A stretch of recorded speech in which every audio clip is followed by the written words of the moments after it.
तो हम क्या कर रहे हैं, हमने एक डेटा ले लिया है। तो मैं आपको बताता हूँ कि अगर आपने सपोज करो, एक मैं स्टार्टर कोडर हूँ, मैं इस कोडिंग को अभी स्टार्ट किया हूँ, मुझे नहीं पता कि इसके बाद क्या करना है या इसके बाद क्या नहीं करना है। तो सपोज करो मैंने गलती से पूरे कोड को असिंक में ना लिखा, सिंक में लिखा, यानी इफेक्ट क्या पड़ेगा आपके कोड के ऊपर। ठीक है, तो मैं एक कोड करता हूँ, इस कोड को पूरा चेंज करता हूँ, इसको मैं सिंक से असिंक में करता हूँ, है ना। असिंक में कर दिया मैंने। तो जब मैं असिंक करूँगा तो कोई कॉल बैक हमें नहीं मिलेगा। ठीक है, इस पूरे कोड को मैं सिंक में लिखता हूँ और फिर असिंक समझाता हूँ कि इसका डिफरेंस क्या, इस असर पड़ेगा आपके कोड के ऊपर। तो कोई कॉल बैक नहीं देगा तो सर हम कोई कॉल बैक यूज़ नहीं करेंगे। ठीक है, हम कोई भी कॉल बैक यूज़ नहीं कर सकते।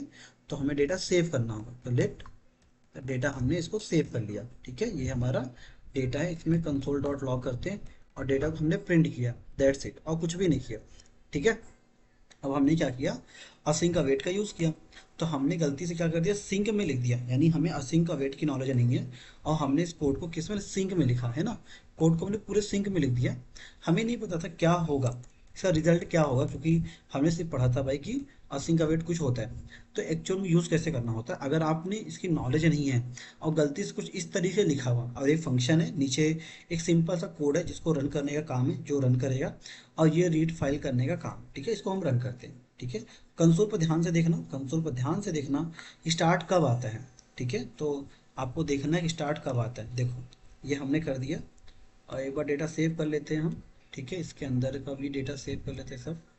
ठीक है, तो हमने ये data dot T x T, ठीक है, सब कुछ सही है, सॉर्टेड है हमारा, है ना।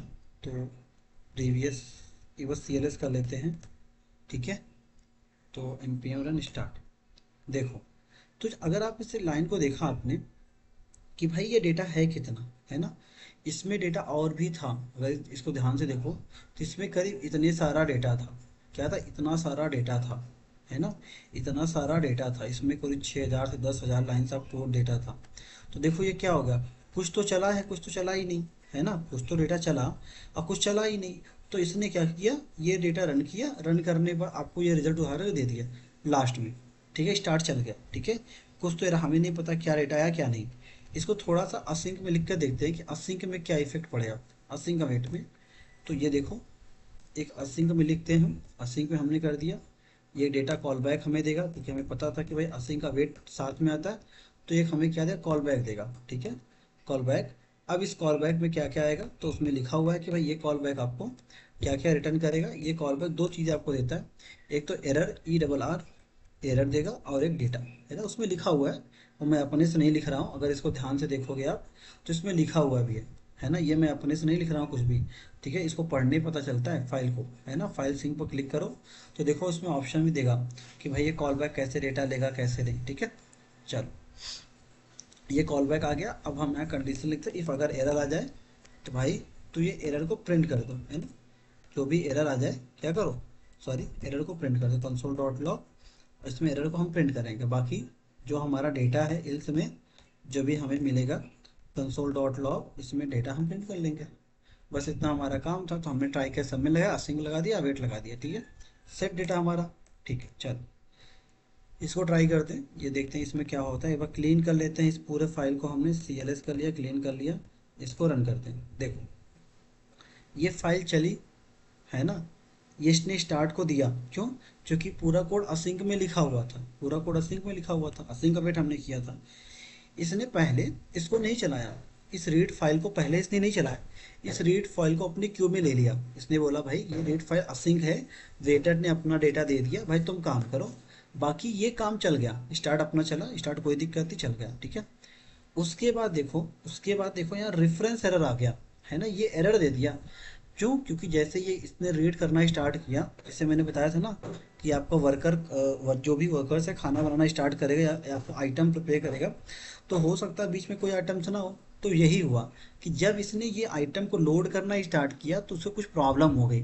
तो इसने बोला प्रॉब्लम हो गई, ये बाहर आ गया। तो ये बोला है भाई एक एरर हमारे पास आ गई है, डेटा इज़ नॉट डिफाइंड। तो इसमें क्या हुआ, इसमें ना तो पूरा डेटा नहीं आया, क्योंकि एक भी डेटा हमारा लॉस नहीं हुआ है ना, हमने एक्सेप्ट ही नहीं किया। जब एक्सेप्ट ही नहीं किया, डेटा कहीं और है, हमारे डीबी में डेटा आधा अधूरा सेव नहीं हुआ। जबकि इसके पहले जो हमने किया था, आधा अधूरा हमें डेटा मिल गया, आधा डेटा पता नहीं कहाँ चला गया, हमें नहीं पता, लेकिन आधा अधूरा ही डेटा हमें मिला। इसमें क्या हुआ कि भाई डेटा प्रॉपर नहीं आया, तो उसने ये रिटर्न कर दिया कि नहीं, ऐसा अलाउ नहीं है। चलो थोड़ा सा हम इसको कम कर लेते हैं, ताकि ये चीज़ें और भी सॉल्व हो जाए, है ना। जितना भी हमने आई थिंक इतना ज़्यादा हमने कर लिया था इसको, तो इसको हम हटा देते हैं, सिर्फ नॉर्मल डेटा लेते हैं एक, ऐसा कुछ करके, ठीक है। कुछ ये डेटा है, हम इसको ले लिया, ठीक है। ये हमारे पास डेटा है, इसको सेव करते हैं, इसको रन करते हैं, ठीक है। अब इसको ध्यान से देखता, ये डेटा चला, data is not a defined, data is not a defined, ठीक है। क्या रीड करना है, देखते हैं इसमें क्या प्रॉब्लम आ गई इसको।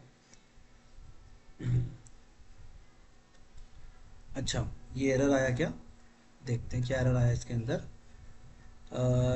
डेटा डॉट टी तो है, सब कुछ सही है, ठीक है। चलो CLS करते हैं, जो भी एरर आएगा हम देखते हैं बाद में। तो data is not a defined, ये हमें एरर रेट फाइल, ठीक है। तो ये हमें लाइन नंबर 13। अच्छा, ये क्या क्या सिंक में लेता है देख लेते हैं। अच्छा सॉरी, ये सिंक में यूज़ नहीं कर सकते ना हम, सिंक हमें यूज़ करना पड़ेगा, सॉरी। तो ये थोड़ा सा रीड करते हैं हम CLS करके, CLS करके करते हैं, इसको फिर से रीड करते हैं। तो इसने देखो कुछ तो हमें दिया, read file reference data is not a define. कहाँ डेटा हमने कॉल कर लिया, बाहर किया है क्या, ओ इसके बाहर कॉल किया है, हटा दो, इसके बाहर नहीं कर सकते हम, है ना, क्योंकि ब्लॉक वाइज होगा ना, ये इसी के ब्लॉक के अंदर ही कॉल कर पाएंगे, ठीक है। CLS पर कोई दिक्कत नहीं, अगर एरर भी आएगा तो हम इसको रीड करेंगे। तो ये हमारा फाइल रीड हो गया, ये हमारा फाइल स्टार्ट पहले चल गया, क्योंकि हमने असिंक में कोड लिखा तो पहले स्टार्ट चला, फिर ये डेटा हमें प्रिंट किया, ठीक है। हम एक काम करते हैं, कंट्रोल जेड कर लेते हैं, ताकि वो डेटा हमारे पास आ जाए, रीड करने में आपको समझ में आ जाए, ठीक है। तो CLS कर लेते हैं, इसको फिर से रीड करता हूँ मैं। तो देखो इसने कुछ तो ये कर दिया डेटा, है ना, डेटा इसने रीड किया, जबकि इतनी लाइन्स ऑफ कोड हमारे पास था, है ना। तो कुछ तो हमें डेटा है, तो अभी देखो ऊपर क्या मिलेगा, स्टार्ट पहले मिलेगा, बाकी ये डेटा आपको बाद में मिलेगा, है ना।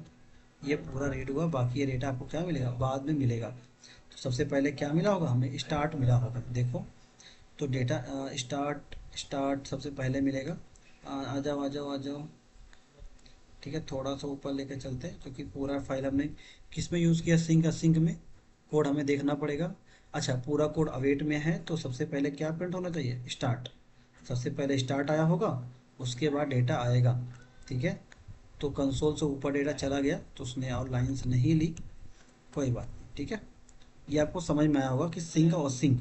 अब इसी कोड को हम सिंक में कन्वर्ट कर दें तो क्या होगा, सिंक में हटा लो, ये सिंक में कर रहे हैं हम, फाइल होगा, फाइल के साथ असिंक यूज़ होगा, है ना, फाइल सिंक। इसमें क्या है, कोई कॉल बैक भी नहीं आएगा, डेटा हमारा सेव होगा, लेफ्ट डेटा हम ये कर लेते हैं, कोई कॉल बैक नहीं आएगा, सारे कॉल बैक को हटा सकते हैं, ठीक है। कोई, क्योंकि इसमें कोई कॉल बैक नहीं आता, तो इसको हम हटा सकते हैं, इस सारे कॉल बैक को हटा सकते हैं, इसमें कोई भी कॉल बैक नहीं आएगा। तो हमने इसको सेव कर दिया, है ना, ये भी हमें नहीं चाहिए, ठीक है। तो इसको हम इसके अंदर जाते हैं, इसको क्लीन कर लेते हैं, और इसको console.clv करते हैं, ये डेटा हम प्रिंट करने का ट्राई करते हैं, ठीक है। तो आपको क्या मिलेगा, सबसे पहले सिंक में चलने वाला डेटा, यानी पहले रीड होगा डेटा, फिर स्टार्ट का आएगा, ठीक है।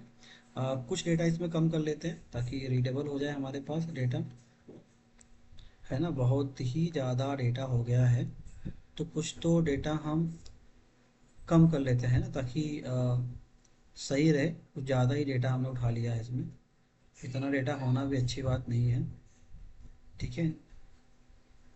200-400 डेटा रखते हैं, ताकि बस हमें सीखने को मिले। बाकी अगर आपने देखा हो तो कुछ ज़्यादा ही डेटा हमारे पास आ गया है ना, बस इतना हटा दो, ठीक है।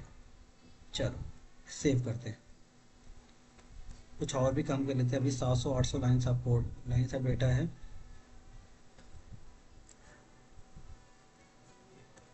चलो कोई नहीं, इतना भी कर ले तभी चलेगा हमारा, ठीक है। तो इसको क्या करेंगे, इसको यहाँ से नीचे जाते हैं, इसको पहले CLS करते हैं, CLS console.cls किया, और इसको रन करेंगे। तो देखो हमने सिंक में यूज़ किया है फंक्शन, तो पहले ये फंक्शन चला, ये फंक्शन चला, उसके बाद स्टार्ट आया बाद में।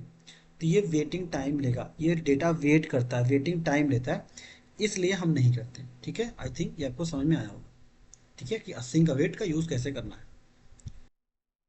ठीक है, आई थिंक सो ये आप पूरा समझ में आया होगा कि असिंक अवेट क्या होता है, क्यों यूज़ करते हैं। ठीक है, तो जब भी ध्यान रखना, जब भी डीबी यानी कि आपके कोड के बाहर की फाइल, जैसे ये डेटा जो हम रीड किए ना, ये हमारे कोड के बाहर का फाइल है, क्योंकि हमारे कोड में ये डेटा है ना, ऐसा डेटा है, लेकिन ये हम रीड कर रहे हैं, यानी कि बाहर सोर्स का, यानी किसी आउटर सोर्स का डेटा हम रीड करने का ट्राई कर रहे हैं।